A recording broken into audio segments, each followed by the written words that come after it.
বিশ্ব নবীর চাচা আবু লাহাব একটা পাথর নিয়ে বিশ্ব নবীর গায়ের মধ্যে ছুঁড়ে মারলো। আকাশ থেকে এই দৃশ্যটা দেখতে লাগলো কে?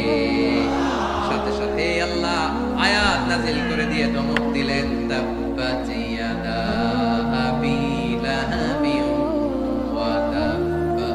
পাথর মারার সাথে সাথে আল্লাহ আয়াত নাজিল করলেন, তাব্বাত ইয়াদা আবি লাহাবিন ওয়া তাব্বা, ধ্বংস হোক, নিপাত যাক আবু লাহাবের দুই হাত। আবু লাহাব নাই, কিন্তু আবু লাহাবের আদর্শের লোকেরা আছে না নাই? আবু লাহাব নাই, আবু লাহাবের ভাতিজারা আছে না নাই? আমার নবীর বিরুদ্ধে কথা বললে ওইটা আমরা মেনে নিব না, চিল্লায় বলো ঠিক কিনা? আমার নবীর সম্মানে আঘাত আনলে ওই হাত কি করে ভেঙে দিতে হয় আমাদের জানা আছে না নাই? আমরা আমাদের হৃদয়ে নবীর ভালোবাসা রেখে দিয়েছি, গোটা বিশ্বকে এই ভালোবাসা দিয়ে আমরা উজাড় করে দিতে রাজি, চিল্লায় বলো ঠিক কিনা? যত জায়গায় কাফির মুশরিকরা নবীকে গালি দিয়েছে, নবীর বিরুদ্ধাচারণ করেছে।